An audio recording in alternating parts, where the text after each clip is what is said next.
राजकारणात दर मिनिटाला काहीतरी नवं घडतंय. बातमी कुणीही दे, पण खरी अपडेट मिळते फक्त राजकीय लाईव्हवर.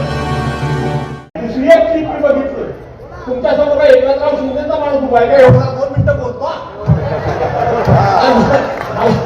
मला आता जायचं इथे कुठे जायचं? भांडुपला ना, काजूर मार्ग आणि तिथून परत जायचंय विक्रोळी यांची पर्यायला. ठीक आहे, तुम्हाला मी आणखी दुसरा एक व्हिडिओ दाखवतो. व्हिडिओ आहे माझ्या मोबाईल मध्ये, तुमच्या पण असेल. मला त्याचा फार काय समजत नाही, पण मी बघितला. नव्या मुंबईमध्ये एकनाथराव शिंदेच्या कार्यकर्त्याला भाजपवाले ज्या पद्धतीनं झोडताय ना, चारी बाजूनं भाजपची गिधाडं तिला छपले. चारी बाजूनं भाजपची गिधाडं. आणि तो बिचारा मध्ये आहे तब्येतीनं मजबूत, पण त्याला इतका झोडताय अंगावरचे कपडे काढताय. कोण इकडे मारतोय, कोण तिकडे मारतोय, कोण तिकडे मारतोय, कोण तिकडे मारतोय. एकनाथ शिंदेच्या माणसाचं नाव घेऊन सांगतोय मी. का मारताय? जर खिशातले पैसे काढ, पैसे द्यायचं, पैसे वाटायला आलास करून त्याला मारतायत. एकनाथराव, जवळजवळ सगळ्या महाराष्ट्रामध्ये मी गेलो. अमरावतीमध्ये सुद्धा तुम्हाला कोणी जवळ घेतलेलं नाही. अकोल्यामध्ये तुम्हाला कोणी जवळ घेतलेलं नाही. नागपूरमध्ये तुम्हाला कोणी जवळ घेतलेलं नाही. नव्या मुंबईमध्ये तुम्हाला कोणी जवळ भाजपाने घेतलेलं नाही. पुण्यामध्ये सुद्धा तुम्हाला भाजपाने जवळ घेतलेलं नाही. बुलढाण्यामध्ये सुद्धा भाजपानं तुम्हाला जवळ घेतलेलं नाही. नव्या मुंबईत नाही, कुठं नाही घेतलं. बांधवांना दिलो, फक्त मुंबईमध्ये एकनाथरावाला जवळ घेतले. कशा करता घेतलंय? एकनाथरावांना भाजपानं फक्त मुंबईमध्ये घेतलंय. बाकीच्या ठिकाणी तुमच्या माणसांचे कपडे काढून भाजपवाले तुम्हाला मारताय. ठाण्यामध्ये सुद्धा भाजपवाल्यांनी काय अवस्था केली. कल्याण डोंबिवलीमध्ये मी परवाच्या दिवशी प्रचारला होतो, तिथं सुद्धा भाजपवाल्यांनी एकनाथ शिंदेला जवळ घेतलेलं नाही, फक्त मुंबईमध्ये घेतलंय. कशा करता घेतलंय? तुमच्यावर प्रेम आलं म्हणून नाही, तुमच्याबद्दल त्यांचं प्रेम वाढलं आणि तुम्ही आमचे सत्तेतले भागीदार आहात राज्यामध्ये म्हणून सन्मानानं तुम्हाला घेतलं नाही. तर मुळातच तुम्ही गद्दारी केलेली असल्यामुळं मुंबई तोडण्याकरता तुम्ही अधिक गद्दारी ताकदीनं करावी आणि थोडाफार तुमच्या गद्दारीचा फायदा आम्हाला म्हणजे भाजपाला व्हावा आणि ही मराठी माणसाची एकजूट तुटण्याकरता म्हणून एकनाथराव तुम्हाला त्याच्याकरता जवळ घेतलंय. तुम्हाला बाकी कशा करता तुमचं प्रेम आलंय म्हणून तुम्ही जवळ नाही दिलेला.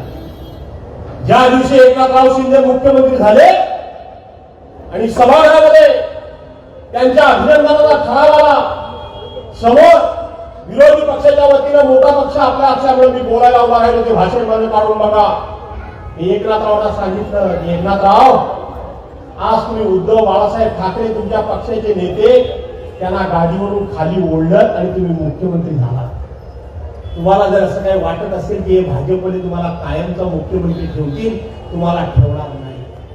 तुमच्या पक्षप्रमुखाला फक्त गाडीवरून, तेही आजारी असताना, त्यांच्या पाठीचं एवढं मोठं मणक्याचं ऑपरेशन झालेलं असताना, अशा अडचणीच्या काळामध्ये तुम्ही हे काम करायला नको होतं. त्याच वेळेला तुम्ही काम करून उद्धव बाळासाहेब ठाकरेंना गाडीवरून खाली ओढलं.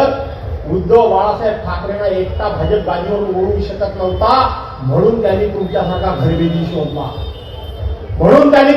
घरगुती शोधला. या इकडे बसा ताई, या इकडे माझ्या जागेवर बसा. आणि म्हणून तुमच्यासारखा घरभेदी शोधला हे मी सांगितलं. आणि म्हणून एकनाथराव, कुठं थांबायचं ते ठरवा, नाहीतर पानिपतचं युद्ध झालं. त्या युद्धामध्ये अहमद शाह अब्दाली आणि पेशवे म्हणजे मराठे एकमेकाच्या विरोधात लढले, मेले. ते मराठे मेले, ते पेशवे मेले, ते अहमद शाह अब्दालीचे सैनिक मेले.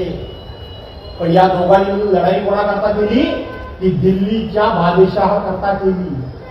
त्या लढाईमध्ये दिल्लीचा बादशाह स्वतः खाली उतरला नाही, त्याने त्याचं सैनिक पाठवलं नाही, त्याची दिल्ली शाबूत राहिली. पण मेले ते या ठिकाणी पेशवे किंवा मराठे आणि अहमद शाह अब्दालीचे लोक मेले. अरे ते दिल्लीचे पेशवे म्हणजे भाजपवाले आहेत म्हटलं.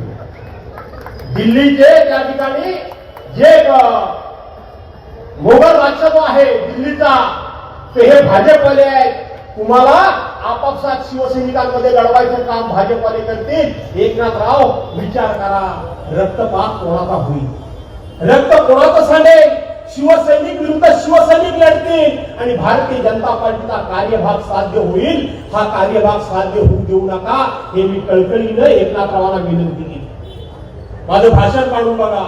आज सुद्धा सगळ्या मतदारांना मी विनंती करतोय, एकनाथराव शिंदेच्या उमेदवारांना निवडून देऊ नका.